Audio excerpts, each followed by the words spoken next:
Buenas tardes, profe. Bien, ¿qué tal? ¿Cómo les ha ido? Muy bien. Muy bien.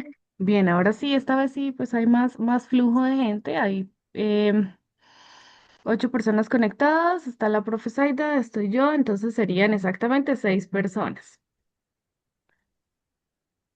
Listo, que estamos en sala. Entonces, pues vamos a retomar un poquito la información que vimos hace 15 días más o menos, que fue la última clase que tuvieron conmigo. Y pues estuvimos hablando de la reproducción en seres vivos. Entonces, ¿alguien se acuerda qué es reproducción Es el método que tiene la especie para la preservación de la de la supervivencia. misma? Sí, Ujú, claro. muy bien, ese concepto está súper chévere. Es una forma, ajá, que tenemos todos los seres vivos. Recuerden que una característica o una de las funciones como esenciales de los seres vivos es que se reproduzcan. Entonces, es una de las funciones o formas esenciales que tienen o que tenemos para identificar que es un ser vivo. Entonces, que haya reproducción o que haya una forma de que se alargue la permanencia de esa especie. Recordemos que en biología nosotros hablamos de especies por algún tiempo, ¿no? Pues determinado tiempo según, pues cada especie tiene una longevidad de vida diferente, ¿no? Entonces no es lo mismo la longevidad de vida eh, de los insectos que de los vertebrados. Bien, entonces, pues dependiendo del tipo de la especie, se alarga esta permanencia de la misma en el tiempo. Entonces, para resumir, lo que vimos en la clase anterior, la reproducción es ese proceso biológico de la vida, por la cual pues todos los seres vivos, solamente los seres vivos, porque los seres inertes o los seres inanimados no se reproducen. Entonces es ese proceso biológico en el cual los seres vivos crean nuevos individuos para dar continuidad a la especie. Bien, entonces en este mismo orden de ideas o dando continuidad a este concepto, vamos a recordar un poquito lo que vimos esa clase anterior, pues ya que fue hace ratico, por si de pronto no se acuerdan. También quiero comentarles que pues todas las clases estamos dejando una serie de talleres o preguntas que ustedes tienen que ir resolviendo para que afiancen los conocimientos que se obtienen. Y también de la misma manera recordarles que en el canal de YouTube yo les estoy compartiendo pues cada clase que se va grabando. ¿Listo? Entonces por si de pronto alguien ingresa hasta hoy o hasta hace poco y no ha visto las clases anteriores, pues están ahí. Y por si de pronto usted no recuerda las clases o alguna de las clases que se han visto, también puede buscarlas ahí. ¿Listo? Entonces hablamos de que la reproducción es ese proceso vital esencial en los seres vivos, es una continuidad y una supervivencia constante y que hay diversidad de métodos de reproducción. Entonces acá teníamos ejemplos. Entonces teníamos distintos ejemplos para determinar que todos los seres vivos somos diferentes, ¿no? Que hay seres vivos unicelulares, como por ejemplo esta bacteria de acá, y habemos seres vivos pluricelulares como los demás ejemplos, ¿no? Pluricelulares significa de muchas o multicelulares, que es lo mismo, muchas células o más de más de dos células exactamente. ¿Listo? Y unicelular es una sola célula, como en el caso de acá, que de esta bacteria que se está reproduciendo por fisión binaria. Continuamos, comenzamos viendo una reproducción que es mucho más simple o mucho más sencilla que la reproducción que nosotros conocemos, que llamaríamos reproducción normal, y es la reproducción asexual. Esta es una reproducción mucho más sencilla que la sexual. ¿Listo? Es donde un solo progenitor da lugar o da vida a, a su especie, ¿no? A su congénere. Entonces, de esta manera, vimos algunos ejemplos de este tipo de reproducción asexual, que es la fisión binaria, la fragmentación, la gemación y la partenogénesis. Listo. Por acá tenemos el tipo de reproducción asexual, recuérdense, asexual, o sea que no es sexual. Y en este caso teníamos los ejemplos de las plantas, que recuerdo que varios chicos y chicas me estuvieron dando ejemplos. Por ejemplo, los tubérculos, que se reproducen de manera asexual. Los bulbos, que de ahí es el ajo, acá están las papas, los tallos subterráneos que dan lugar a otro individuo.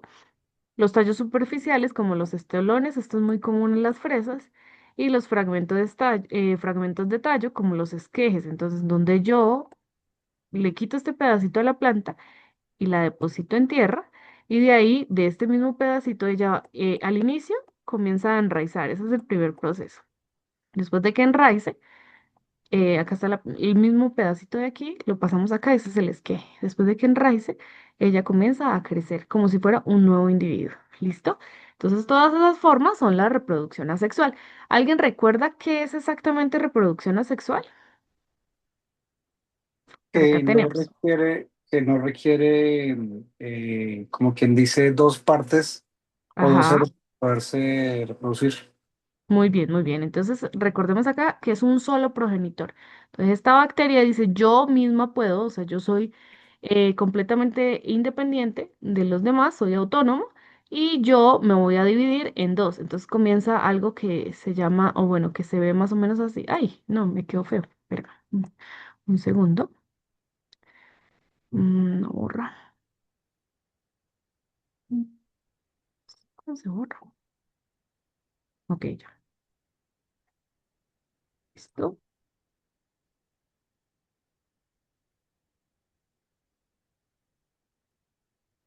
Bien, entonces está la bacteria acá y entonces se va a dividir. Entonces ella al inicio parece así un 8 porque se está partiendo por aquí. ¿Listo? Y después sí, finalmente da lugar a esas dos células hijas. ¿Listo? Pero estas células tienen una particularidad y es que son idénticas. Es decir, en reproducción asexual hablamos de algo que anteriormente pues era un mito, o era pues complicado hablar de ello, pero hablamos de los clones. ¿Listo? Entonces, en la reproducción asexual hablamos de esos clones. Esta célula es igual a estas. Entonces, en esa clase les comentaba algo que me parece a mí súper esencial que ustedes sepan y es que sí, vamos a coger otro color. Si esta primera célula tenía acá una mutación que le proporcionaba cáncer en 2 años, un ejemplo, estas células como son clones, la palabra clones viene de idénticos, o sea, son completamente idénticos. Ustedes algunas veces vieron cuando eran más chicos o no estuvieron alguna vez de pronto conectados con este indicio de que todo el mundo decía que en alguna parte del mundo teníamos un clon o alguien idéntico. Entonces, algo así pasa con la reproducción asexual. Entonces, si esta mamá o esta célula inicial tiene una mutación que le causa cáncer, estas dos van a tener una mutación que le causa cáncer. Es decir, que si esta célula mamá murió en 2 años, estas también van a morir en 2 años.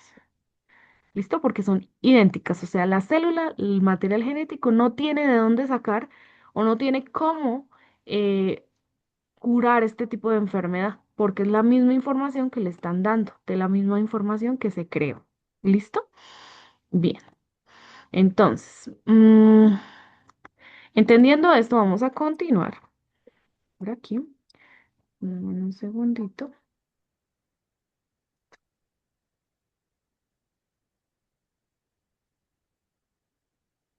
Ok. Vamos a continuar por aquí.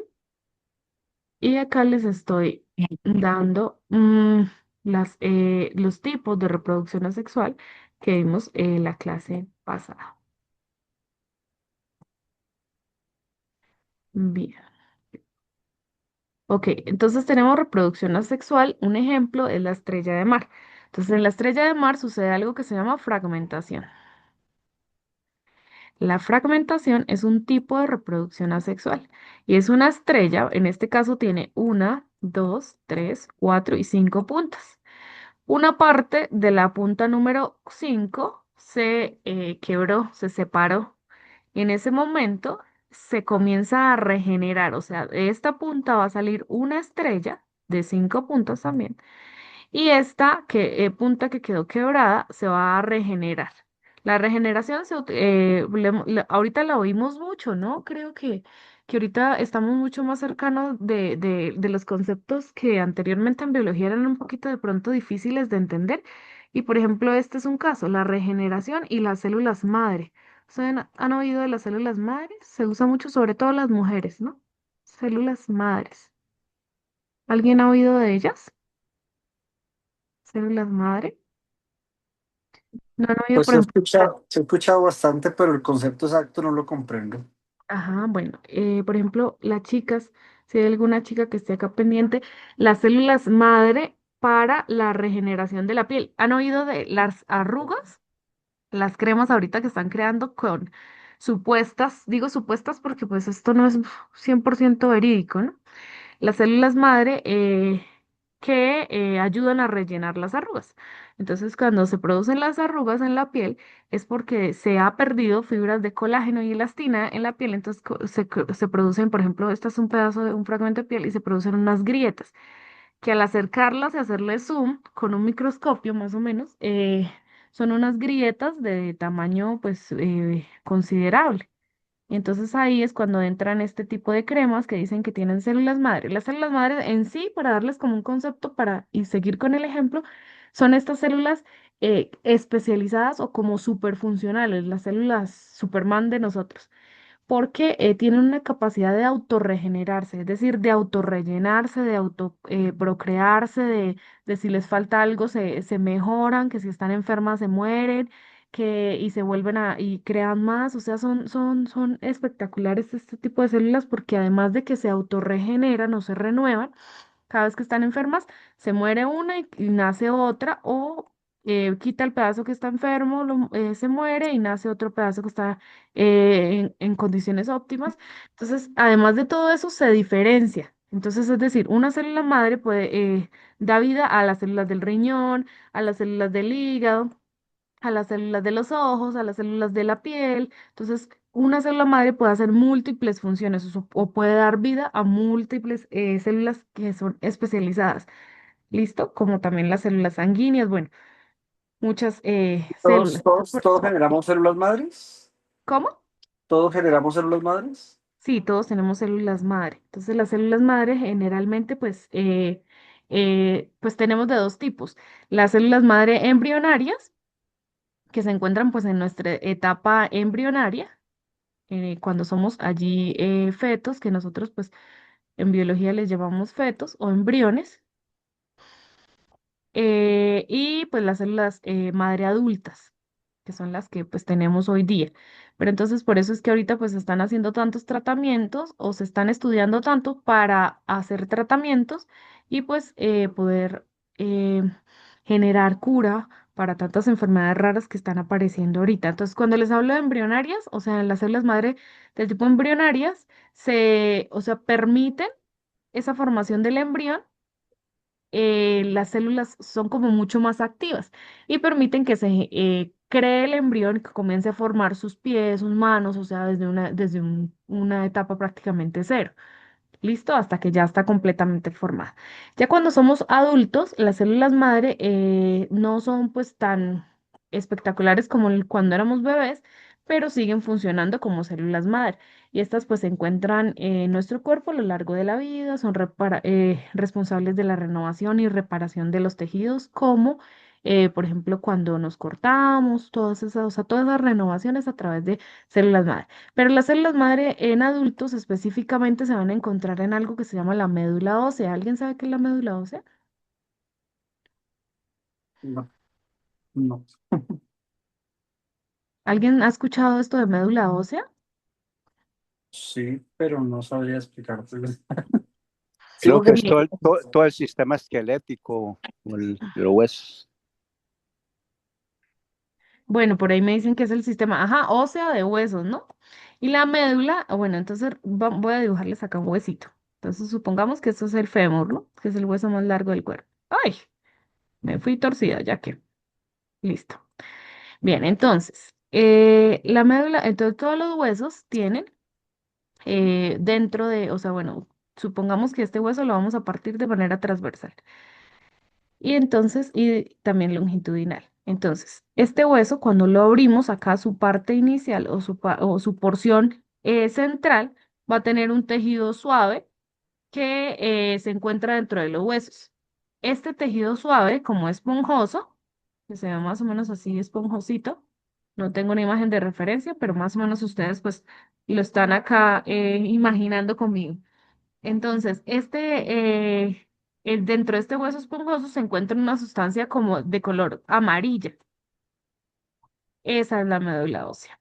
O sea, la médula ósea se encuentra dentro de los huesos, generalmente de los huesos largos, también de las vértebras. Esa sustancia amarilla es lo que nosotros denominamos fábrica de células sanguíneas. Entonces, en la médula ósea es donde se generan las células sanguíneas, todas las células fábrica de, Don, de una pregunta. células de la sangre, ajá, de los También hay glóbulos rojos, de los blancos, una de las pregunta, plaquetas. profe. Dígame. También hay trasplante de médula ósea, ¿no? Sí, también hay trasplante de médula ósea. Bien, entonces la médula ósea forma un papel bastante importante dentro del sistema inmunológico, ¿no? Más que pues de los huesos, forma parte súper importante del sistema inmune porque es el que nos permite, inmune, la formación de los glóbulos rojos, de las plaquetas, de los glóbulos blancos, que son pues básicamente todo lo que componen eh, nuestro sistema inmune en primera defensa, ¿no? La médula ósea no solo es amarilla, sino que también hay una médula ósea roja. Entonces la amarilla pues se compone principalmente como de grasa y contiene células también que son cartílago, que son grasa y que son hueso. Pero también existe una médula ósea roja que pues se encarga de producir propiamente estas células que van a formar las glóbulos rojos, los glóbulos blancos y las plaquetas. Bien.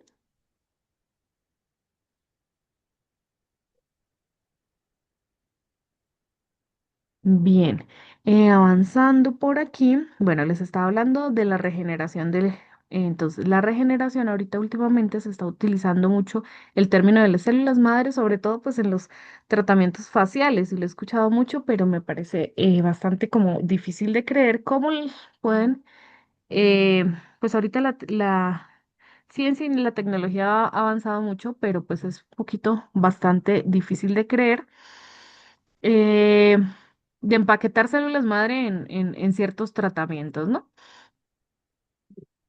Vale, entonces continuamos por aquí. Voy a borrar esto. Bien, entonces ya que de pronto los noté un poquito interesados, no me deja borrarlo.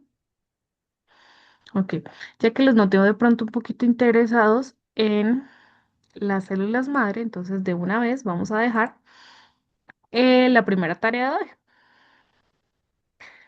Entonces, vamos a investigar un poquito qué son las células madre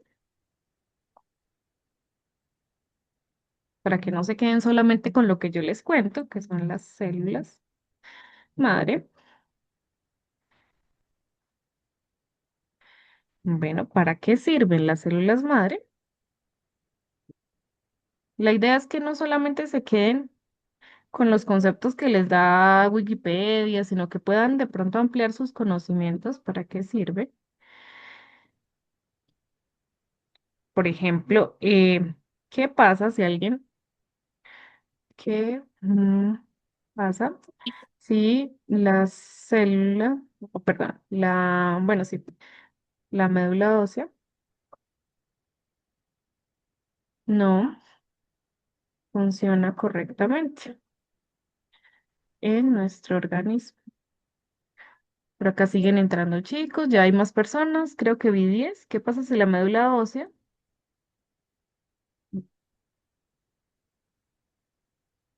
no funciona correctamente en nuestro organismo? Ajá. ¿Sufrimos de anemia? ¿Cómo? ¿Cómo? ¿Sufriremos de anemia? ¿Cómo? No te entiendo, qué pena. Pues si sufriríamos de anemia, en el caso Sí, tal. sí, eso está relacionado con la anemia y con la leucemia. También. Recuerden que la leucemia, pues ya es como propiamente dicho el cáncer, ¿no? De la sangre, de la enfermedad inicial que es la anemia. ¿Cómo se realiza el trasplante de médula ósea? ¿Y dónde se encuentra la médula ósea también? Ah, bueno, eso es tan importante. No solamente pues en los huesos largos, porque pues inicialmente se pensaba que solamente en los huesos largos se encontraba, pero pues también después se evidenció que también se encuentran las vértebras, donde se... Ujú. Este tema es muy chévere. Médula ósea. Bien, entonces, ¿qué son las células madre? ¿Para qué sirven las células madre? ¿Qué pasa si la médula ósea no funciona correctamente en nuestro organismo? Acá faltaría algo eh, antes de esto, que sería, ¿qué es la médula ósea? ¿Y por qué la médula ósea se relaciona con las células madre? ¿Qué es la médula ósea? ¿Y cómo se relaciona? O sea, profe, que de ese líquido amarillo que usted dice, de la médula ósea, también se produce la célula madre o dónde se encuentra Sí, la célula madre. sí.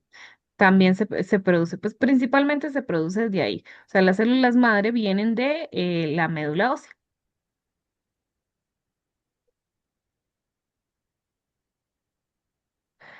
Se me va ¿qué? A cortar. Listo. Mm, Tres, esta sería la cuarta, esta sería la quinta y esta sería la sexta. Entonces, inicialmente, pues esta sería la consulta para la siguiente clase, que son las células madre, para qué sirven, qué es la médula ósea y cómo se relaciona con las células madre, qué pasa si la médula ósea no funciona correctamente en nuestro organismo y cómo se realiza el trasplante de médula ósea, dónde se encuentra la médula ósea, de pronto qué pasa si la médula ósea, acá de pronto sería súper chévere que consulten qué enfermedades se relacionan. Enfermedades. ¿Listo? Esa sería pues la consulta. Por favor, tómenle captura de pantalla. Yo le voy a tomar acá un pantallazo para mandarle a la profe ahorita apenas terminemos. Y de una vez se los envío acá por el chat para que ustedes lo tengan. Bien, listo, continuamos. Vamos a...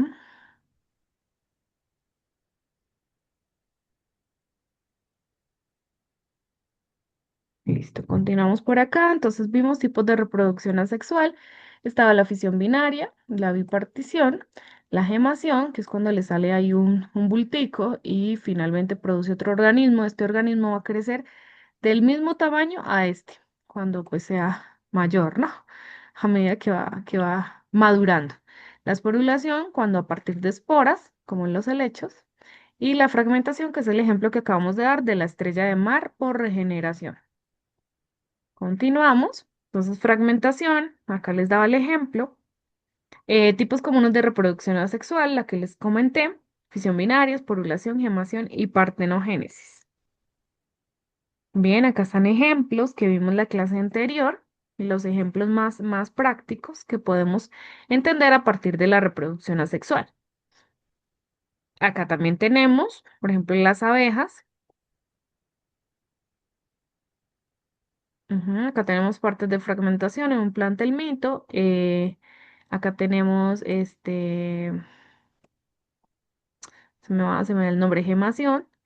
Tenemos bipartición y esporulación por esporas. También tenemos acá la multiplicación vegetativa, que es por fragmentos, ¿no? Como les mencionaba hace un ratico, por esquejes. Entonces, cojo una parte, mire, esta rama que se ve acá se cortó de un árbol inicialmente. Entonces, imaginémonos acá un árbol, las raíces, no sé cómo dibujarlo así.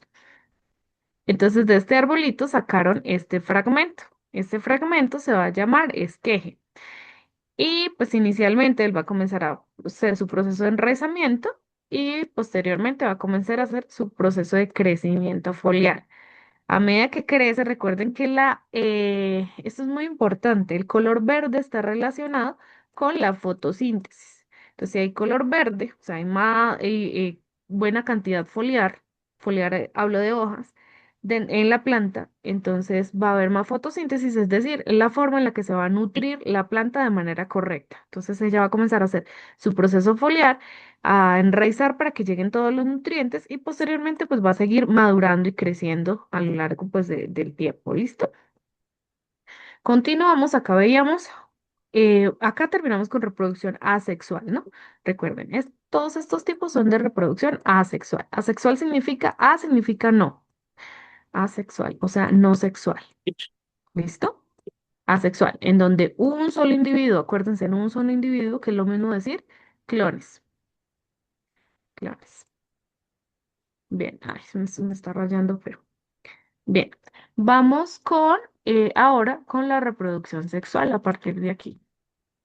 Entonces, en la reproducción sexual tenemos la necesidad de la recombinación genética, es decir, acá tenemos dos individuos, uno por aquí, dos por aquí. Entonces, hablamos de, en todas las especies, de macho y hembra, y en humanos, pues de hombres y mujeres. Entonces, la reproducción sexual se caracteriza por tener dos o la interacción de dos individuos que son de sexos opuestos o de diferentes sexos. Uno de ellos, pues que es la hembra, o en el caso de los humanos, la mujer, va a generar gametos de tipo femenino, es decir, óvulos. Esta carga, la carga de un óvulo o la carga genética de un óvulo es de 23 cromosomas, es decir, al sumar, cuando se forma el cigoto, voy a sumar 23 cromosomas de la madre más 23 cromosomas del padre, que me va a dar el igual de los 46 cromosomas de un adulto o un ser humano normal. ¿Listo? 46 cromosomas. Casi no se ve. ¿Listo? La misma forma al padre. Entonces el hombre o el macho va a generar espermatozoides, que son esos gametos masculinos. Entonces estos gametos van a tener la misma carga, 23 cromosomas. Y el óvulo también 23 cromosomas. Al unirse, esta unión, que nosotros denominamos fecundación, fecundación, es un proceso un poquito antes del cigoto. La fecundación se ve, ay, no sé por qué me está rayando. Voy a, mm, y me raya. Ah, ok, ya entiendo. Mm, Listo, ya entendí. Es que estoy usando es otra diferente. Ya, listo, esta, con rojo. Entonces, hay un proceso anterior, estos 23 cromosomas, estos también son, cada uno 23, es decir, cada espermatozoide lleva 23. Como un óvulo solamente fecundado por un único espermatozoide, entonces hablamos de un proceso que es anterior al cigoto, que se llama fecundación. Fecundación. En la fecundación, el óvulo es fecundado, o bueno, es penetrado por un único espermatozoide. ¿Sí? Entonces, por eso hablaban, recuerdo mucho yo cuando estábamos en el colegio, hablaban mucho de quién ganaba la carrera o algo así. Entonces, más o menos funciona de esa manera. Entonces, este óvulo que tiene 23 cromosomas, este espermatozoide que tiene 23 cromosomas, se unen y este proceso se llama fecundación. Posteriormente, después de que ya se unieron, o sea, recombinaron, sumaron sus cargas, ya comienza el individuo llamado cigoto. El cigoto es la unión de 23 más 23, o sea, 46 cromosomas de la madre y del padre. O sea que ya está como la descendencia o lo que va a tener, propiamente dicho, la herencia del individuo. Entonces acá ya está la información de la madre más la información del padre. ¿Listo? Y esto pues es lo que nosotros hoy denominamos pues el hijo. ¿Listo? Bien. Entonces de esta manera se va a formar el embrión. ¿Cuántos cromosomas va a tener este embrión? 46 cromosomas, porque son 23 de la madre y 23 del padre. ¿Listo? ¿Estamos claros hasta ahí? Sí, Vale. Entonces continuamos por aquí. Entonces hablábamos de reproducción sexual. Entonces, dos progenitores, este sería pues el concepto, ¿no? Dos progenitores, que es lo mismo de la diversidad genética. Es decir, si hay un individuo eh, que está enfermo, no sé cómo diferenciarlos, denme un segundo. Mm, Borremos. Bien, entonces, esta es la, chico. Listo. Bien, entonces se unen estos dos individuos. Lastimosamente, uno de los dos individuos estaba enfermo o está enfermo. Entonces, una enfermedad que le va a causar una mutación y finalmente le va a causar la muerte. La descendencia de ellos van a ser estas bolitas. Entonces, estos son los hijos. ¿Listo? Entonces, los hijos, por carga genética y recombinación genética, uno de los hijos sacó la misma herencia genética o la misma información genética de la madre. Los demás sacaron la información del padre. Es decir, si cada uno de ellos vale el 25% para formar un 100%, 25%, 25%, cada uno de ellos, decimos o hablamos que el 75% de esta descendencia o de esta herencia genética, de este núcleo familiar, se mantuvo a lo largo del tiempo. Y solo el 25% murió o tuvo un índice alto de fatalidad. ¿Listo? 25, esto es un 5. Bien, entonces de esto hablamos. La diversidad genética es lo que permite que nuestra carga de cromosomas o nuestras características genéticas se mantengan en el tiempo. ¿Pueden haber individuos enfermos? Claro que sí, pero al recombinar. Bien, continuamos desde acá. Entonces, les comentaba. Solamente que haya diversidad genética, o sea, la presencia de dos progenitores es lo que mantiene o le da longevidad a la especie. Entonces, por ejemplo, en el ejemplo que les daba, una de de los individuos estaba enfermo y el otro estaba sano. Cuando se presentaron los cuatro casos de los hijos, entonces uno murió igual que la madre y los otros tres se mantuvieron en el tiempo. Pero estos tres ya tenían parte de la información genética de la mamá también, solo que eh, pues en genética hablamos de cromosomas. Bueno, existen genes que son dominantes o alelos del gen que son dominantes y otros que son recesivos, o sea, unas características priman más que la otra. Entonces hablamos de genes, inicialmente de genes, que tienen alelos que pueden ser dominantes o recesivos. ¿Listo? Entonces, dependiendo de cada uno de los tipos de alelos que tenga, las características se van a expresar o se van a suprimir. Bien, entonces de esto hablamos. Por ejemplo, la danza de la diversidad, o sea, son formas o mecanismos por los cuales se asegura o se garantiza, perdón, se garantiza la reproducción de manera sexual. ¿Listo? Entonces volvemos a hablar, dos organismos, macho y hembra, en donde a través de la unión de células especializadas, llamadas gametos, que son los que veíamos, para los chicos son espermatozoides, así más o menos así, siempre la cola es onduladita, y para las chicas es un óvulo. ¿Listo? El óvulo tiene célula, perdón, núcleo y el espermatozoide también acá. Listo, recuerden que estas son células. Y estas también son células. ¿Listo? Gameto masculino, que es el espermatozoide, y el gameto femenino, que es el óvulo. Se fusionan en un evento crucial llamado fecundación. ¿Se acuerdan? Ahorita les hice el dibujo. Después de la fecundación, el siguiente paso es el cigoto, en donde se suman las dos cargas cromosómicas, las dos cargas genéticas, y pasan de ser 23 y 23 separados a ser 46 cromosomas de tipo 46 cromosomas dentro, o sea, como dentro del nuevo individuo, ¿no? Bien. ¿Tiene ventajas evolutivas? Claro que sí. ¿Se acuerdan que del otro proceso les hablaba que eran clones de la reproducción asexual? En este caso, al no ser clones, al hablar de diversidad genética, o sea, por más que usted sea hijo de sus papás, o sea, quiero que me entiendan esto de esta manera. Por más que usted, entonces estos son los dos padres. ¿Listo? Pongamos así. Entonces la madre y el padre. Este es otro ejemplo diferente acá, ¿no?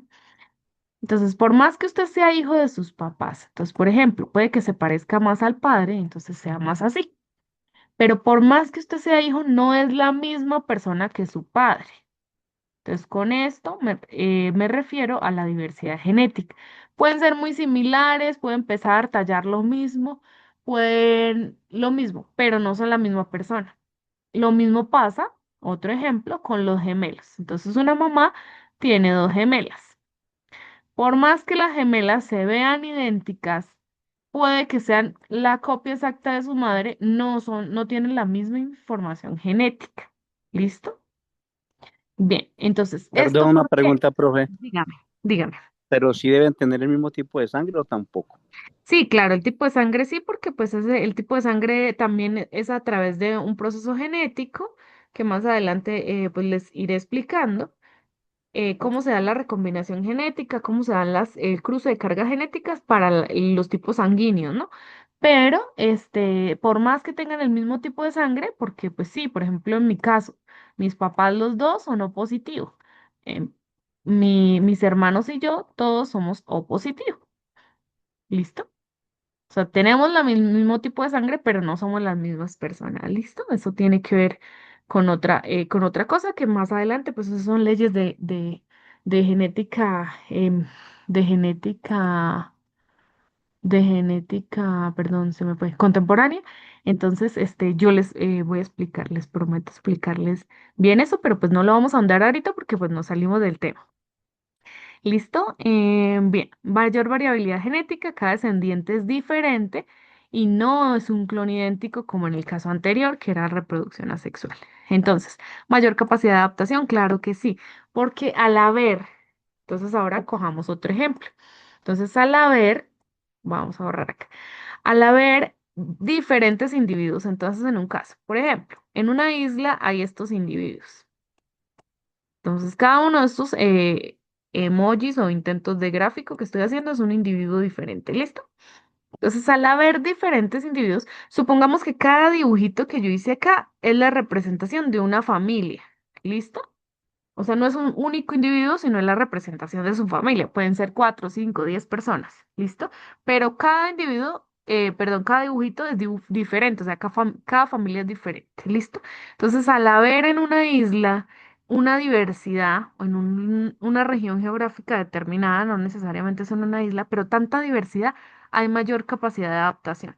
Si fueran todos iguales como los mismos clones, y viene, por ejemplo, una oleada inmensa de calor. Entonces, suponiendo que de estas personas, los asteriscos les hace daño el sol y se enferman y se mueren. Estos círculos, por ejemplo, se queman, les da cáncer de piel y se enferman y se mueren, pero resulta que estos que tenían lineecitas se adaptan mejor al sol. ¿Listo? Entonces, posteriormente ya no vino un tiempo de sol, sino vino una época de lluvias.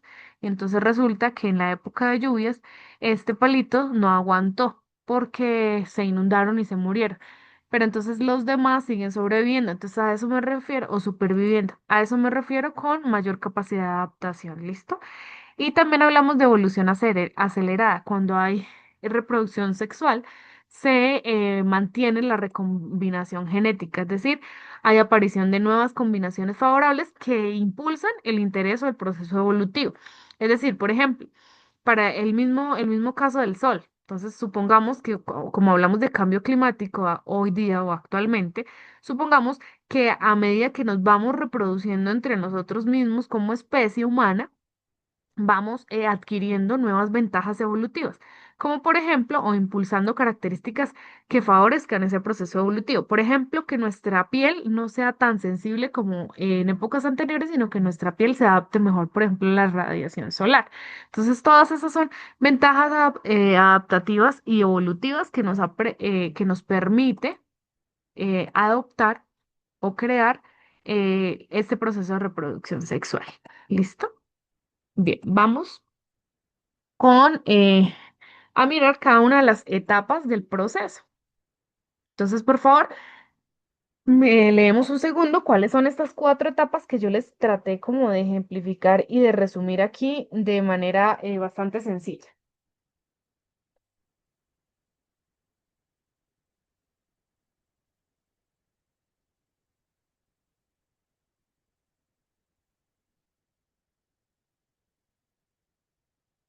Bien, entonces comenzamos con esta primera etapa que me parece pues bastante importante y es la gametogénesis. La gametogénesis es una Es un proceso inicialmente en donde se producen los gametos. Cuando hablo de gametos, estoy hablando de células. ¿Cuáles son las células especializadas o gametos femeninos? Entonces, en este caso, los gametos femeninos son los óvulos y se va por a través de un proceso que se llama ovogénesis. Génesis, al igual que la Biblia, si ustedes alguna vez han tenido la oportunidad de leer la Biblia o algo, alguna aproximación hacia un poquito la parte religiosa, la palabra Génesis quiere decir comienzo, principio o inicio de algo. Entonces, de la misma manera, la gametogénesis es la producción o el inicio de la formación de los gametos. La gametogénesis para las niñas y para los chicos es diferente. Entonces, para las chicas hablamos de ovogénesis, que es la formación de óvulos, y para los chicos hablamos de espermatogénesis, que es la formación de espermatozoides. ¿Listo? Bien. Entonces, esa es como la primera parte o la primera etapa del proceso. Creo que por acá se las traje en una diapositiva. Dime un segundo. Sí, por acá está. Vamos a borrar y vamos a irlas mirando una a una. Entonces, acá, espermatogénesis y ovogénesis. Entonces, el cuerpo de la niña se prepara para producir óvulos y el cuerpo del chico se prepara para producir espermatozoides. ¿Listo? Entonces, ¿por qué? Porque es necesario que se dé este proceso de formación de de espermatozoides y de óvulos para que se maduren. O sea, esto es como el nacimiento o la procreación de estas células, pero al inicio, como cualquier otra célula, son pequeñitas, tienen que irse madurando hasta que completan su ciclo para que puedan llegar pues a esa edad reproductiva y aparearse. ¿Listo? Vamos a mirar la siguiente etapa. Volver. La siguiente etapa es la fecundación. Entonces, cuando los gametos femeninos y masculinos, o las células femeninas y masculinas, las células reproductivas, ¿no? Eh, son completamente maduras, se pueden aparear. A través del apareamiento, en una especie se produce la fecundación. Entonces, acuérdense de que la fecundación es la fusión de estos dos gametos o de estas dos células reproductivas para formar posteriormente un cigoto. Entonces, acá en este segundo punto tenemos dos cosas muy importantes. La fecundación es diferente al cigoto, a la formación del cigoto. El cigoto es esa primera célula del nuevo organismo, primera célula del nuevo organismo. Ya les explico bien cómo es esto. Pues vámonos a la siguiente donde les puse el dibujito. Entonces acá tenemos los dos procesos. Entonces comencemos.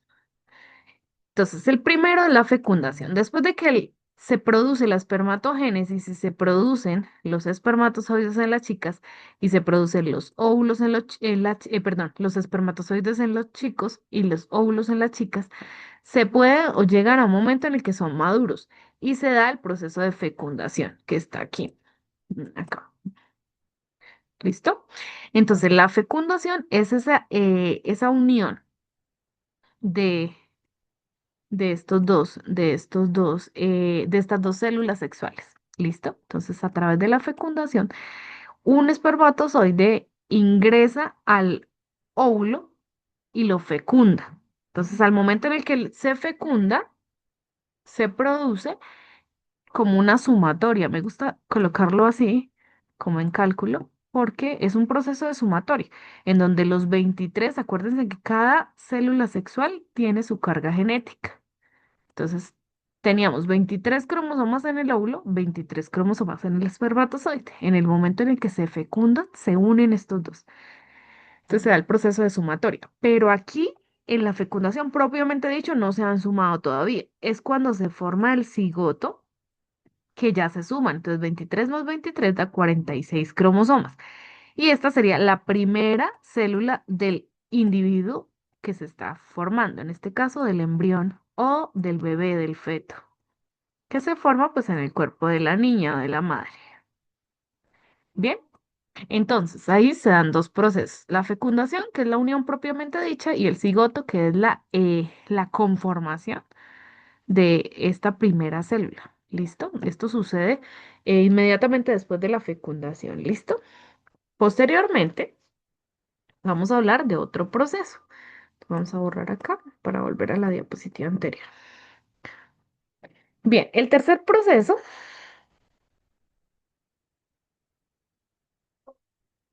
es el desarrollo embrionario. ¿Qué entienden ustedes o qué se les viene a la mente cuando les hablo de desarrollo embrionario? Es cuando se empieza a formar el cigoto. Sí, cuando a partir de esa primera célula que es el cigoto del nuevo organismo comienza como a desarrollarse.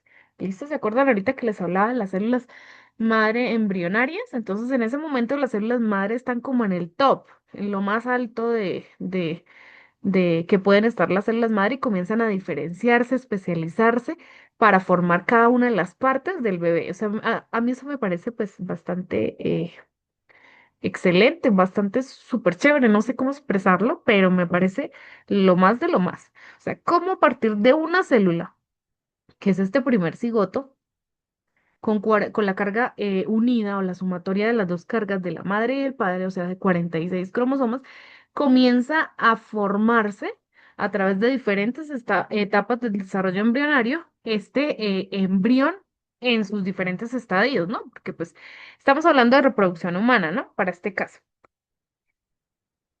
Entonces, como en los 9 meses que está este embrión dentro del cuerpo de la madre, cambia completamente. ¿Listo? Entonces vamos a mirar eso allí. Dice, desarrollo embrionario. El cigoto se divide y se desarrolla para formar un nuevo embrión. Entonces acá les puse, déjenme ver algo acá. Ah, bueno. Acá les coloqué una imagen bastante diciente acerca del proceso embrionario en humano, ¿no? Recuerden que estamos hablando en humanos. ¿Por qué hago o soy reiterativa de que es en humanos? Mm, Más que todo porque en muchos animales sucede de la misma manera, por ejemplo en mamíferos, pero eh, no es el mismo tiempo, ¿no? Eso por un lado. Por otro lado, en muchos otros grupos animales no sucede de la misma forma. Entonces hay otros que nacen no a través de la madre por placenta, sino que pues nacen a través de huevos, entonces esos son otros casos, ¿no? Pero en este caso pues quiero ser enfática en que es en el desarrollo embriónico de los humanos o de los seres humanos. Entonces un dato curioso que quiero comentarles es que a partir de la fecundación o el tiempo que pasa desde la fecundación hasta la formación del cigoto realmente es muy corto. ¿Listo? Entonces, más o menos, pues ocurre pues la unión del óvulo y del espermatozoide en un lapso de 12 a 24 horas. Entonces, después de 12, o sea, de medio a un día completo, es que se forma el cigoto, que es la primera célula de un nuevo ser. Es decir, después del apareamiento, de la fase del apareamiento o del coito propiamente dicho, la formación, o sea, cuando una chica se embaraza es al otro día. O sea, ya al otro día está o no está el cigoto. Bien, entonces, dentro del desarrollo embrionario, vamos a tocar etapas claves de este proceso para que sea pues fácil, de fácil entendimiento y para que pues les quede a ustedes eh, un poquito de este conocimiento práctico para la vida.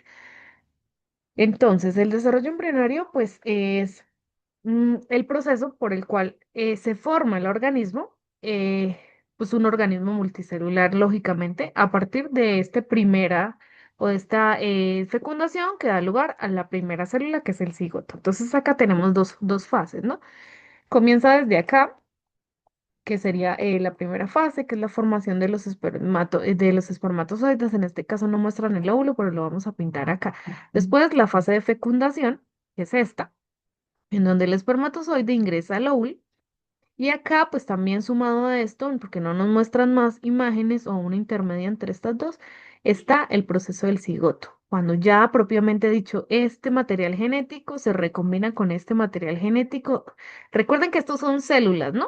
O sea, el óvulo es una célula, el espermatozoide es una célula. Por lo tanto, si son células, tienen núcleo.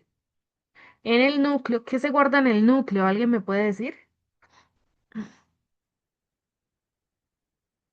¿El ADN o información genética? Ajá, muy bien. El ADN. Entonces, la información genética.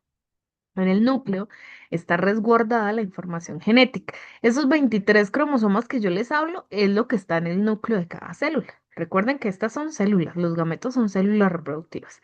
¿Listo? Entonces se une este material genético del óvulo con el material genético del espermatozoide y forman una sola célula. Mire, acá está el material genético combinado, que son los mismos 46 cromosomas. Bien. Entonces, este proceso se inicia a través de la fecundación, como ya lo vimos, y se abarca pues varias etapas desde la fecundación hasta el nacimiento, que sería pues la última etapa del desarrollo embrionario.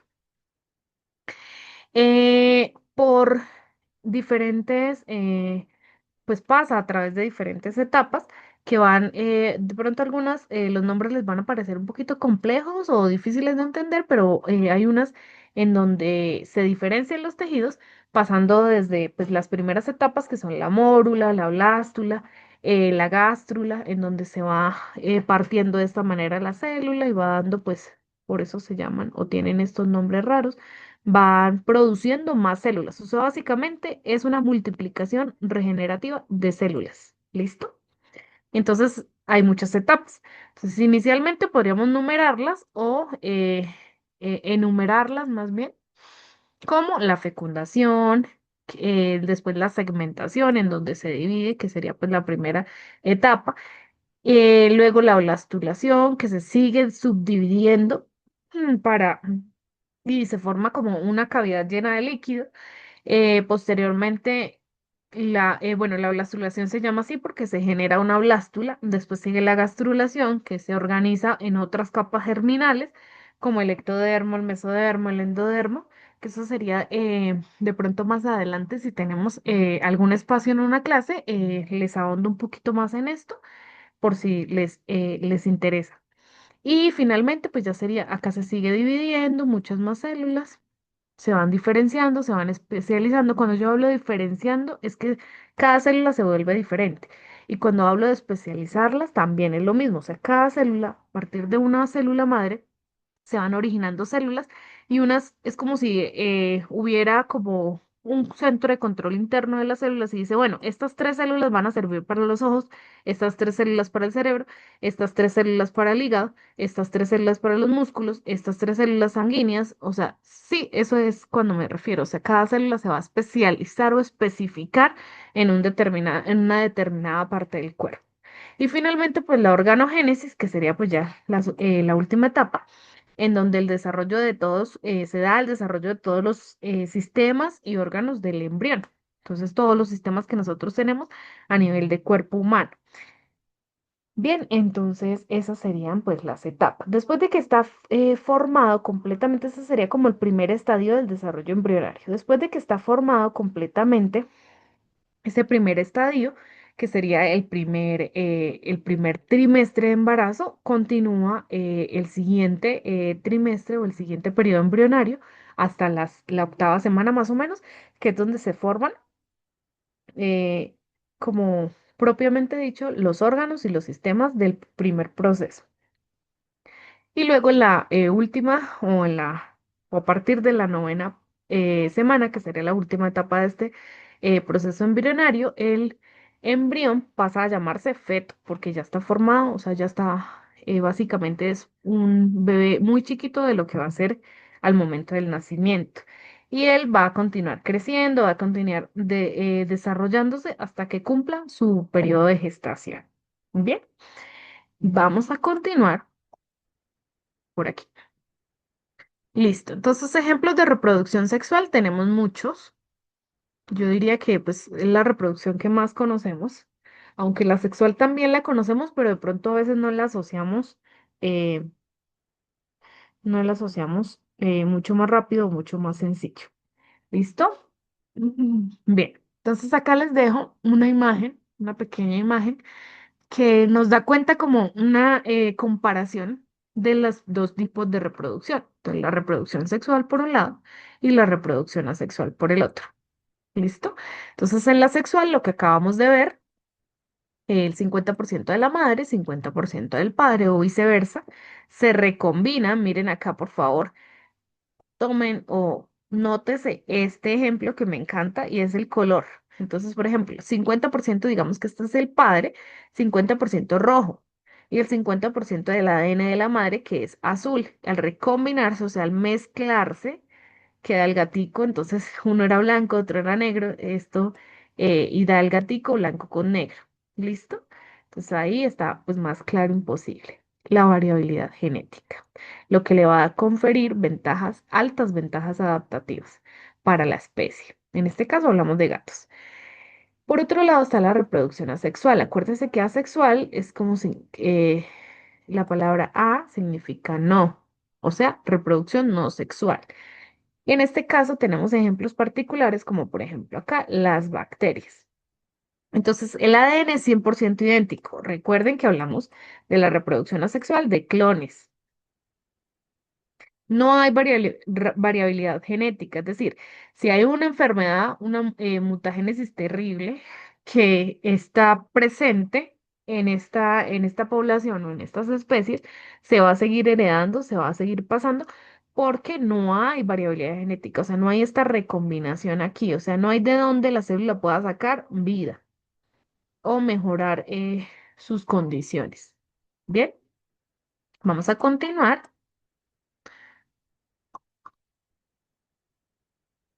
Bien, entonces acá tenemos otro ejemplo. En este caso tenemos ejemplos. Bien, esto es para entrar. Ujú, reproducción sexual. Sí, esto es para entrar. Listo. Entonces tenemos acá dos ejemplos. Una de como tal de aves y otra de mamíferos. En el caso de las aves tenemos las gallinas. Y en el caso de los mamíferos tenemos los gatos. Bien, entonces este tipo de reproducción es para entrar en el siguiente tema o subtema, que es la reproducción sexual. Puede darse de manera directa o indirecta. Entonces ya vamos a ver cada uno de las partes, pero primero pues el ejemplo. En este caso dice, la pareja se dispone para el apareamiento, acá está el gallo, acá está la gallina. Tras la fecundación, comienza en el interior de la hembra el desarrollo de los seres, de los nuevos seres dentro de los huevos. Entonces, en el caso de las gallinas, ahí es donde se está produciendo o generando el embrión. El embrión no nace, o sea, no nace del huevo ya formado, sino que en este caso tenemos un proceso bastante, un poquito, bastante complejo a lo que nosotros, pues a nosotros como especie humana, ¿no? Entonces, en los seres humanos, en la mamá se desarrolla completamente el embrión hasta que se genera feto, o sea, hasta que se está listo para el momento del nacimiento, ¿listo? Pero en las gallinas no es así. En este caso, la gallina pone el huevo. ¿El huevo que va a tener? Lo normal que nosotros conocemos, clara y llena, solo que está fecundada. Es decir, hay una parte en donde se va a notar la fecundación, generalmente es de color rojito, y tiene que sufrir un proceso de empollamiento que hace que el calor que le está generando el cuidado maternal al huevo permita que se incuben estos huevitos y comience a desarrollarse a través de este calorcito, comience a desarrollarse o a crearse, propiamente dicho, el embrión. Entonces, durante la incubación de los huevos prosigue el desarrollo embrionario en su interior. El huevo contiene sustancias alimentarias para el embrión. Entonces, toda esa sustancia que nosotros nos comemos en un huevo perico, todas esas, la clara y la yema, son lo que le van a nutrir al embrión en ese proceso, porque nosotros en los seres humanos, pues la mamá constantemente a través del cordón umbilical le está aportando alimento al bebé. Pero en el caso de las gallinas no es así. O sea, ellos se van a consumir toda la sustancia que tiene el huevo para comenzar a formarse, a crecer. Durante la incubación de los huevos prosigue el desarrollo embrionario en su interior y el huevo contiene sustancias alimentarias para el embrión. Por último, el nuevo se rompe la cáscara y abandona el huevo tras la eclosión. La eclosión es el rompimiento de la cáscara, así, el nacimiento a través de un huevo. Por otro lado, tenemos otro ejemplo acá de mamíferos y en este caso tenemos una gatica y un gato. Entonces, la hembra y el macho. En este caso se da Bueno, esta reproducción es, pues es de mamíferos, es igual al ser humano, entonces el óvulo, lo que les explicaba anteriormente, pero ahora pues mucho más gráfico. El óvulo de la hembra se va a juntar a través del proceso de fecundación con el espermatozoide. Entonces se juntan, después se genera el cigoto, que acá ya sería esta imagen que muestran acá es el cigoto.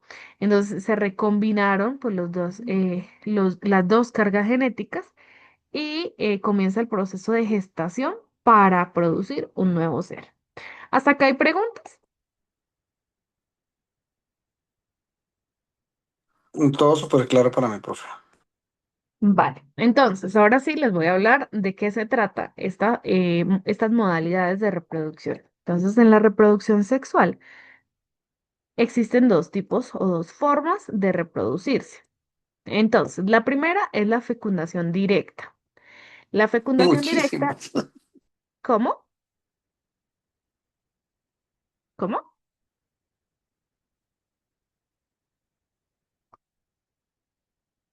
Bien, la fecundación directa es la misma fecundación interna. Es decir, si yo hablo de interno, hablo directamente dentro, ¿cierto? Entonces, en esta modalidad, la fecundación ocurre dentro del cuerpo de la hembra. Requiere contacto físico entre el macho y la hembra para la transferencia de gametos.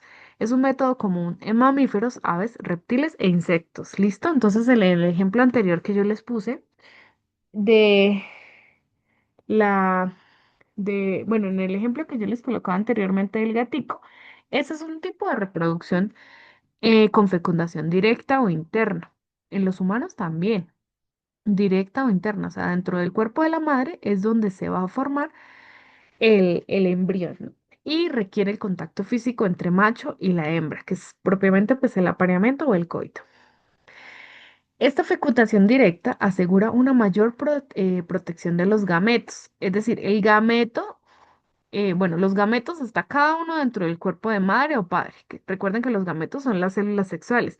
En el caso de los chicos, los espermatozoides, en el caso de las chicas, los óvulos. Aumenta las probabilidades de fecundación en ambientes terrestres. A menudo se asocia con menos descendientes, pero con mayor cuidado parental. Entonces, en el caso de nosotras, bueno, en la especie humana, nosotros no tenemos, por ejemplo, con los gatos, ¿no? Porque cada camada de gatos son 8.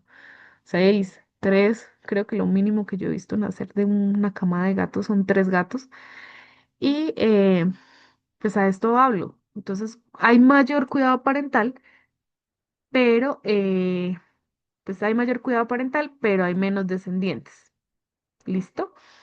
Pues no siempre, por ejemplo, en los conejos y en los gatos sería pues la excepción, pero por ejemplo, en nosotros los humanos generalmente son uno, dos, máximo 3. Han habido casos así extremos pero pues es bastante complicado y no es siempre.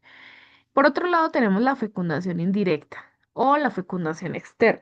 La fecundación tiene lugar fuera del cuerpo de los progenitores, es decir, la fecundación se va a dar en un lugar aparte. Entonces, un ejemplo sería, por ejemplo, una rana. O bueno, no hablemos de la rana porque más adelante les voy a explicar cómo es exactamente el proceso de la rana porque ellos tienen un proceso un poquito complicado al momento del apareamiento. Pero hablemos de los peces, que es más sencillo. Entonces, un pez hembra oviposita sus huevitos en un coral. Después viene el pez macho, después viene el pez macho y bota los huevitos, en el caso de la hembra serían los óvulos. Después viene y bota los espermatozoides, el pez macho. Y estos espermatozoides van a fecundar a los óvulos. ¿Listo? Y así se va a dar la fecundación indirecta. Pero recuerden que ¿dónde van a quedar los cigotos aquí como tal? Van a quedar en el medio externo, ya fecundados. Y ahí es donde se van a criar. ¿Listo? Y van a nacer de ahí. Bien. O sea, es decir, disminuye la capacidad, el cuidado parental, sí. Puede que haya muchos más descendientes, sí, porque en cada oviposición del pez pueden haber 1000 individuos. ¿Listo? Y si el pez macho tiene suficientes cargas de espermatozoides para fecundar los mil óvulos, van a nacer 1000 peces. ¿Listo? Generalmente en un medio acuático se da este tipo de fecundación indirecta porque para que los espermatozoides corran, porque en un medio terrestre es un poquito más difícil, quedaría pues la, eh, el líquido de esperma ahí en el suelo y ya. En cambio, en el agua es mucho más fácil porque las corrientes ayudan a que se dé el proceso de fecundación. Los gametos son liberados al agua donde se encuentran y se fusionan. Es característico de muchos peces, ajá, anfibios, ya les explico exactamente cómo es en las ranas porque cambia un poquito, y algunos invertebrados acuáticos. Requiere grandes cantidades de gametos para compensar las pérdidas. Sí, eso también es muy importante. Es decir, si se pusieron, por ejemplo, 1100 óvulos, porque es que o sea, menos de 1000 no hablo porque es que las cargas oviposicionales son bastante altas. Se pusieron 1100 óvulos y habían solamente, por ejemplo, 500 espermatozoides. Entonces solamente se fecundaron 500 óvulos. ¿Por qué? Porque no alcanzaba. Acuérdese que es un óvulo para un espermatozoide. No hay contacto físico directo entre los progenitores. Esto no siempre es así. Por ejemplo, en las ranas cambia un poquito, pero en el caso de los peces sí funciona. Los cigotos y los embriones quedan expuestos a depredadores y condiciones ambientales. Ahora se me acaba de venir una pregunta. ¿Alguien de ustedes se vio, por ejemplo, Buscando a Nemo? Una película de Disney. No es por hacer propaganda, pero es que se me acaba de venir ese ejemplo y es bastante, pues, sencillo y aplicable para para tratar la fecundación indirecta. ¿Nadie? Sí, claro que sí. Sí, todo el mundo yo creo. Sí, ok, bueno, ¿se acuerdan cuando, pues, o como parte de la escena inicial en donde está el pez papá, que es Marlene, y está Coral, que es la mamá, ¿no? Entonces resulta que ellos, pues era el hogar, ¿no? Lo conformaban. Coral ya había ovipositado sus huevitos allá en la fosa, ¿sí se acuerdan? Y había muchos huevitos. ¿Listo? Después Marlene, que es el papá, fue y los fecundó. O sea, les botó sus espermatozoides allí y se fecundaron. Y ya cuando los muestran en la película, se muestran los huevitos con acá el núcleo bastante bien formado. O sea, ya van a salir los pececitos. Listo, y después viene el depredador, que era creo que un tiburón o un pez espada, no recuerdo exactamente cuál fue el depredador, y se comió absolutamente, pues se comió a Coral, que era la mamá, y se comió a todos los huevos, excepto a uno, que fue el que sobrevivió y se llamó Nemo, ¿no? Esto para explicar la fecundación indirecta. Entonces, esta parte sí es bastante cierta. O sea, los cigotos, o sea, esos huevitos, quedan expuestos a depredadores a condiciones ambientales. Otro ejemplo, o sea, que no haya un depredador como el Nemo que se los coma a todos, sino que de pronto hayan corrientes de agua bastante turbias, por ejemplo, un tsunami o algo así, que se lleve a los huevos y queden completamente expuestos porque ellos después de que nacen tienen que los papás, o sea, no, el cuidado parental no es directo como en los seres humanos en donde el bebé depende 100% de la madre, sino que también hay una dependencia en donde los papás les buscan el alimento, les dan el alimento o los enseñan a buscar su forma de alimento. Listo, vamos a desconectarnos un momento para volver a iniciar la grabación porque se va a cortar.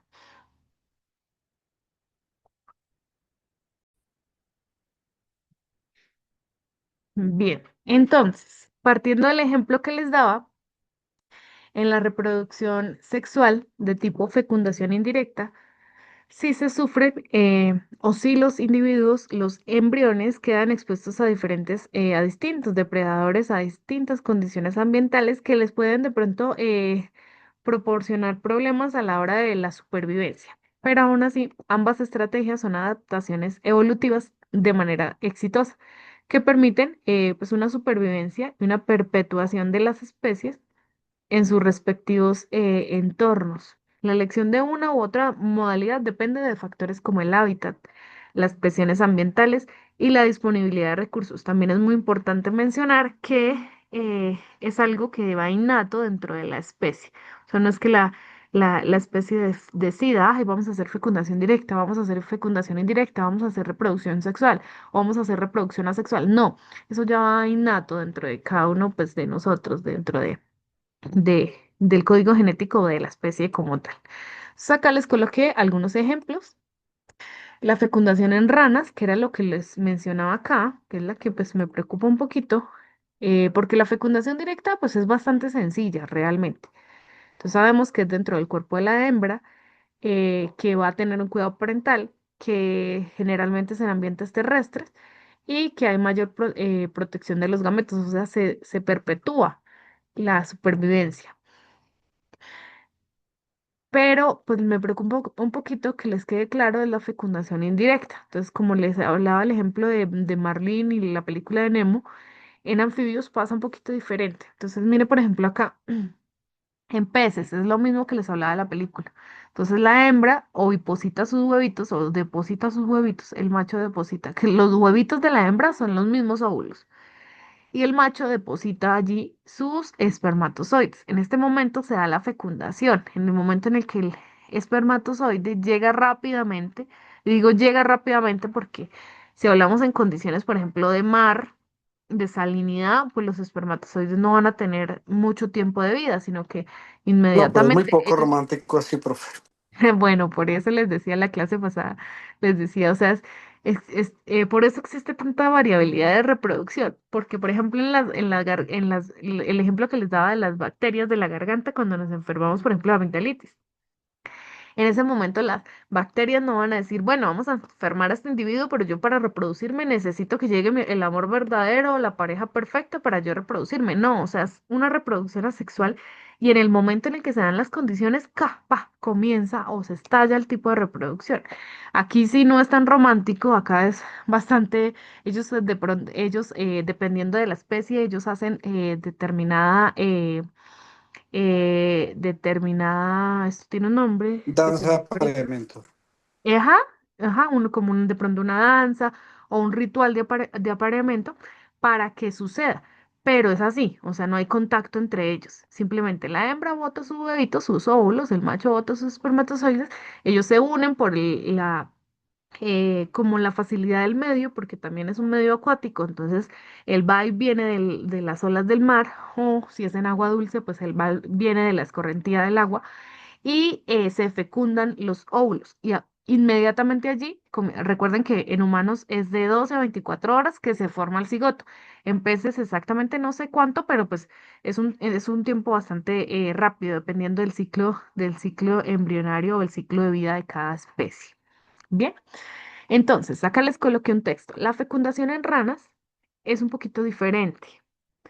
Baja, o bueno, va con el mismo principio de indirecta, pero cambia un poquito porque entre ellos sí hay contacto. La fecundación en ranas es mayoritariamente externa. La hembra expulsa sus huevos en el agua, al igual que en los peces, y el macho libera su esperma sobre ellos en un proceso llamado el amplexo. El amplexo, no sé si alguien sabe qué es el amplexo o alguien. No, señora, nunca he escuchado esa ¿No? palabra. Bien, entonces la reproducción en ranas es un poquito diferente a los peces porque se da esto del amplexo. El amplexo es una forma o un cariñito que le hace el macho a la hembra. Entonces, generalmente, primero se da pues una etapa, la primera etapa sería como el cortejo. Entonces, en el cortejo, los machos atraen a las hembras mediante pues los llamados, ¿no? Que ellos hacen. Entonces, los machos son los que croan, los que uno escucha. Bien, entonces los van llamando. Entonces, cuando ya identifican a la hembra, que es mucho más grande, porque la hembra en ranas, estoy hablando en anfibios, ¿no? Porque la hembra en anfibios, en ranas, es mucho más grande, porque la hembra va a mantener en su espalda al macho.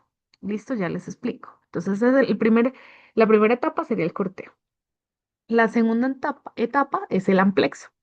El amplexo es cuando la hembra se acerca al macho y el macho se sube encima de la hembra y la abraza por encima y esta posición se llama amplexo. Durante este tiempo la hembra, o sea, no se están apareando, solamente se están abrazando, se mantienen así abrazaditos y durante este tiempo pues la hembra va liberando todos sus huevitos en el agua. Entonces, para que las hembras, perdón, para que las ranas se reproduzcan, en este caso, los anfibios, las ranas específicamente, necesitan un cuerpo de agua.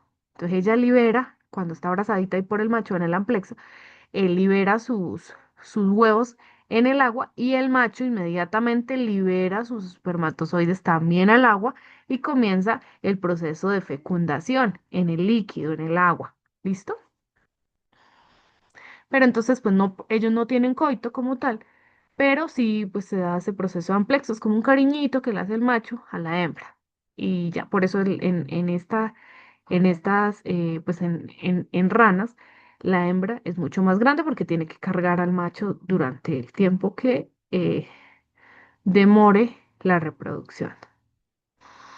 Después de que se han fecundado los huevos, eh, se como que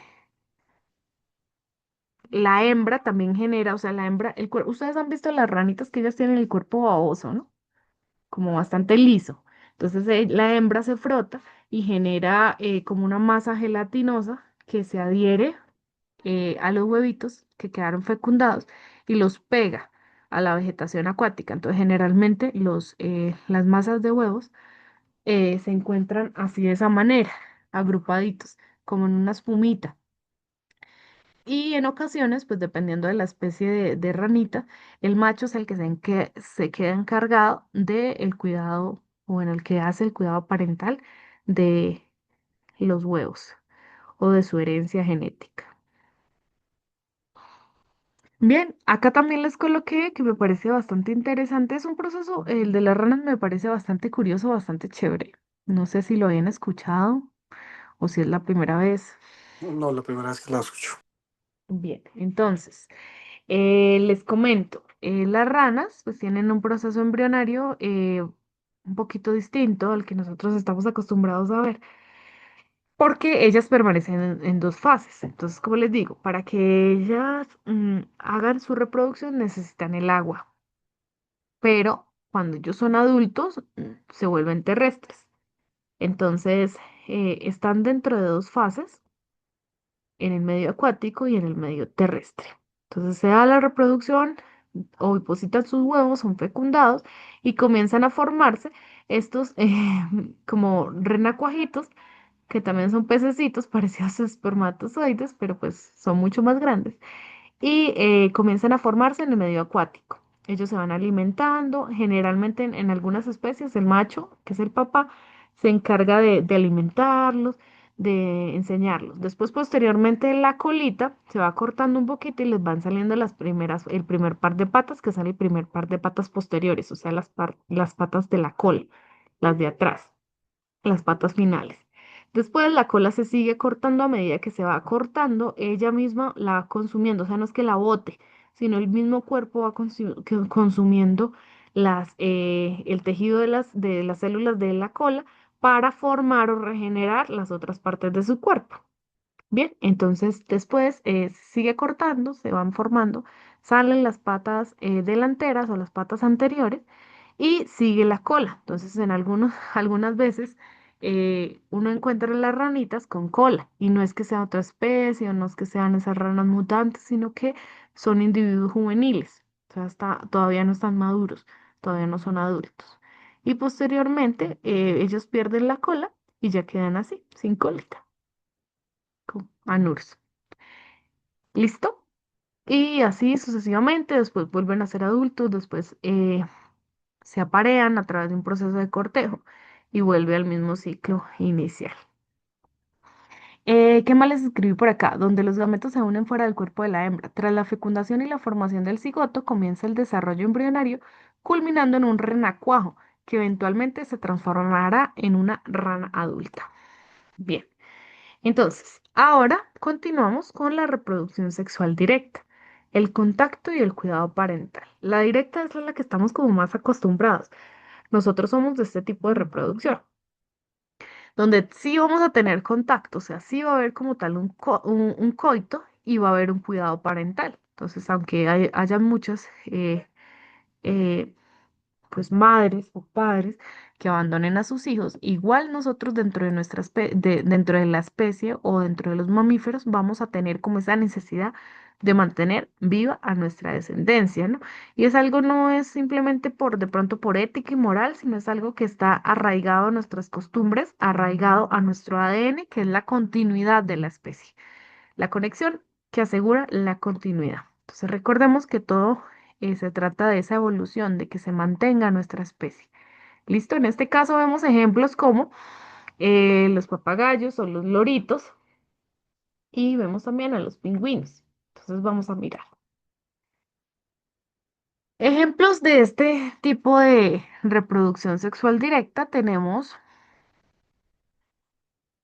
mm, espérenme un segundo. Ujú, ujú, bien. Entonces, tenemos ejemplos de reproducción y tenemos en este caso los mamíferos. Entonces, acá les puse a tres especies de mamíferos bastante distantes. Entonces, tenemos al perro, al gato y a los murciélagos.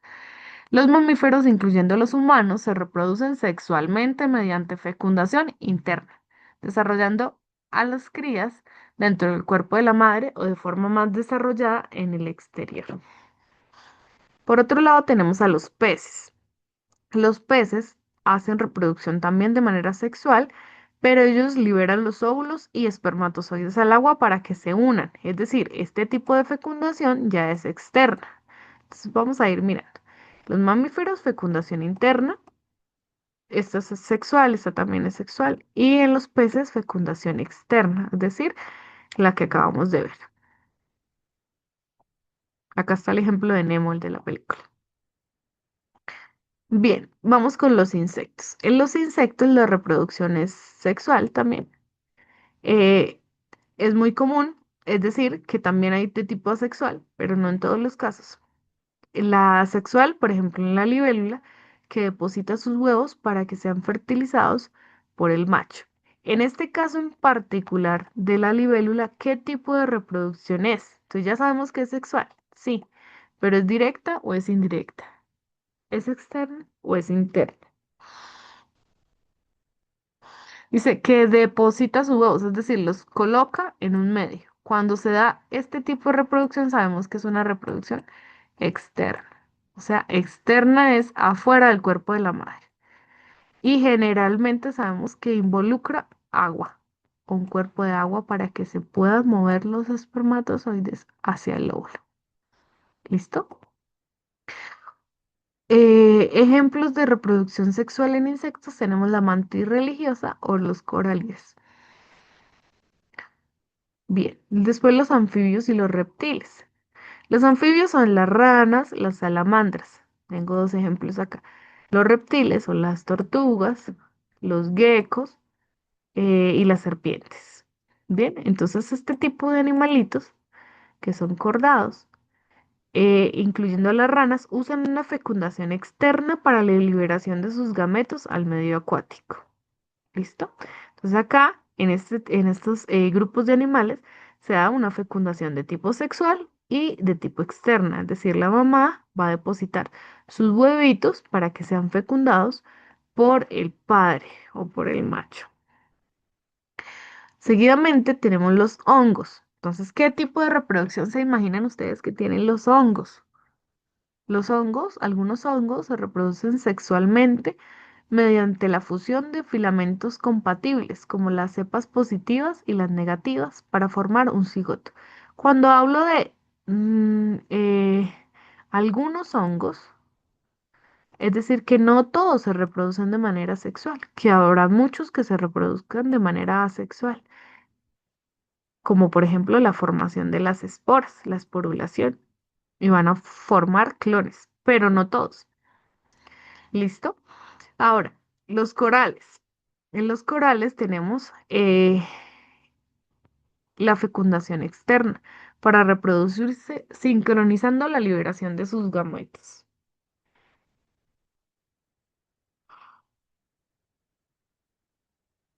Bien.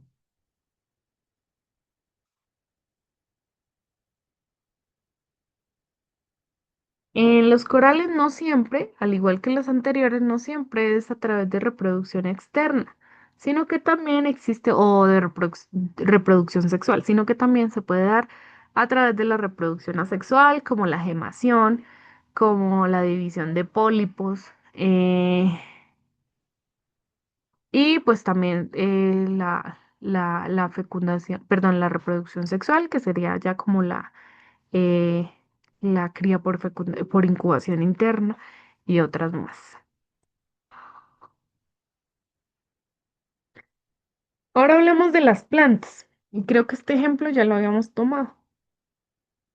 ¿Cómo se reproducen las plantas? Entonces, acá les coloqué varios ejemplos. Mm, por ejemplo, las flores.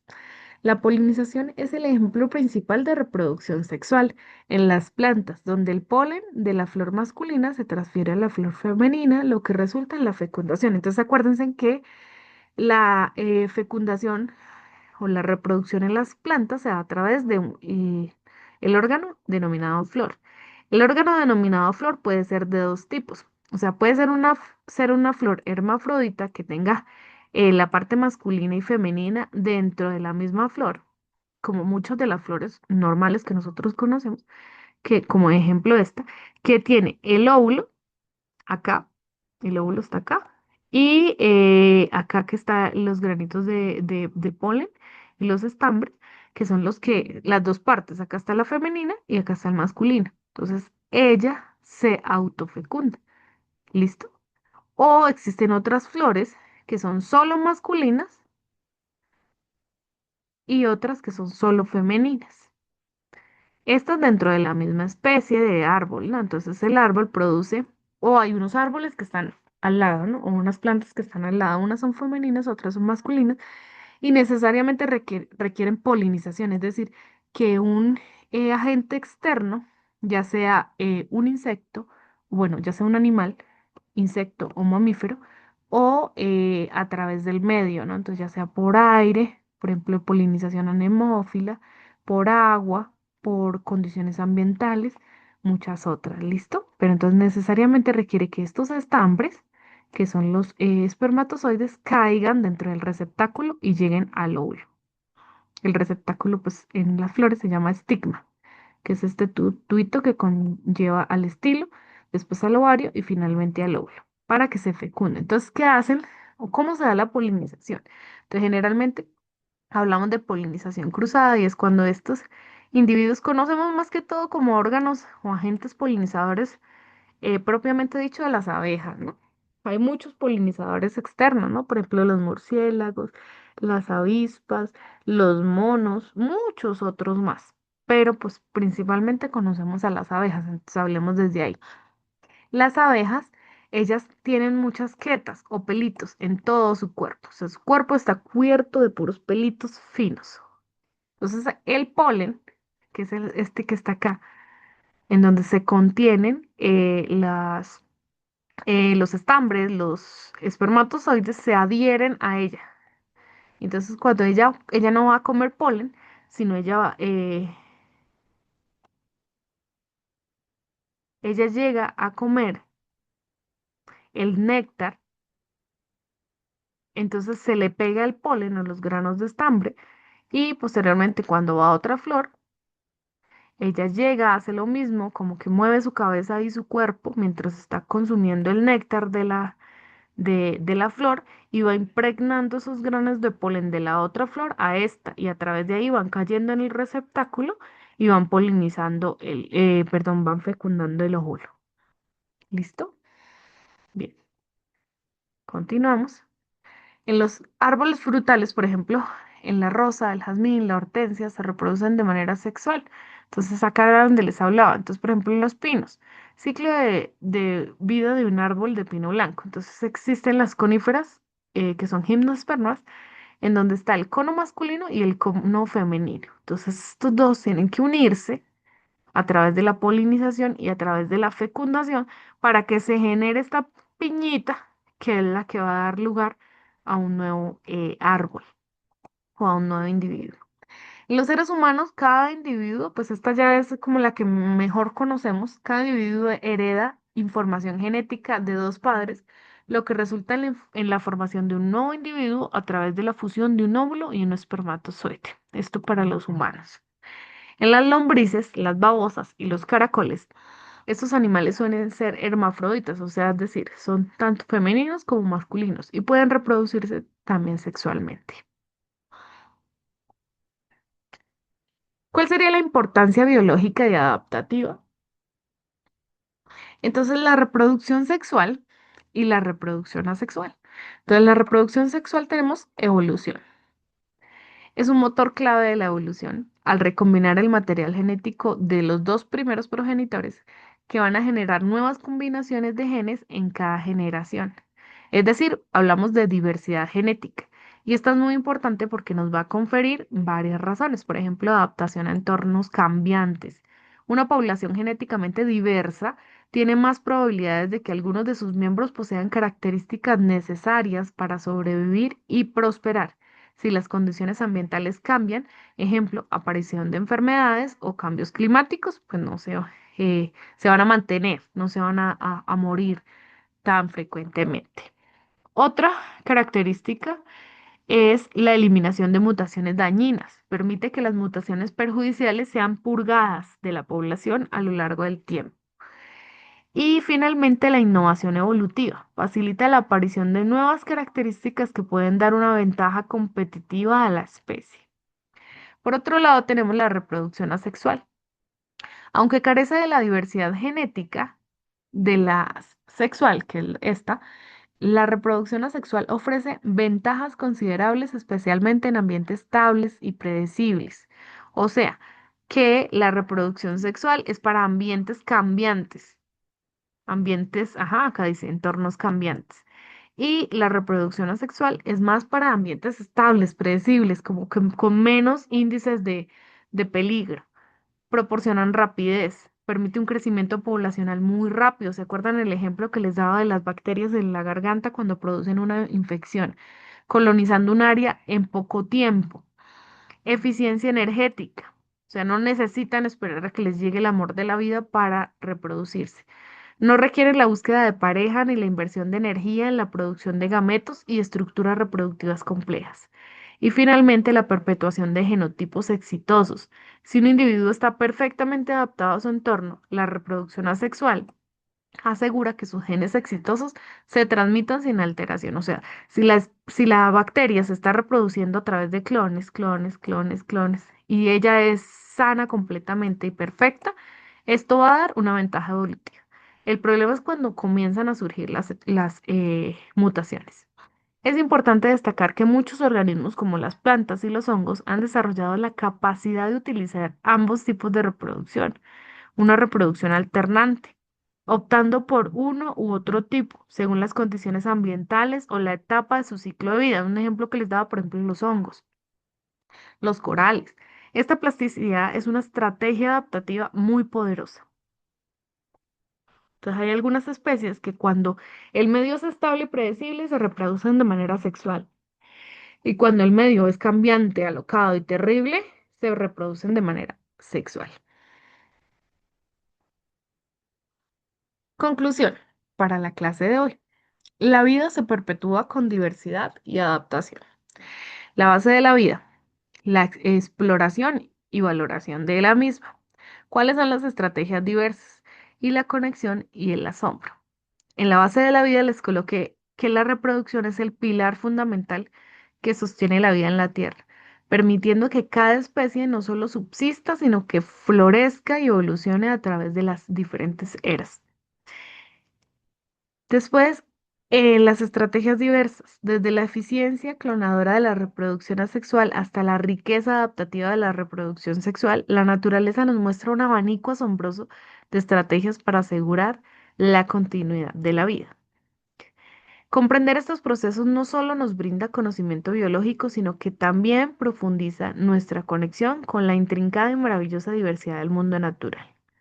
Y acá pues es como una invitación para que cada uno de ustedes haga y pues se motive, ¿no? A seguir explorando todas estas variedad de conocimiento que encontramos paso a paso en cada clase.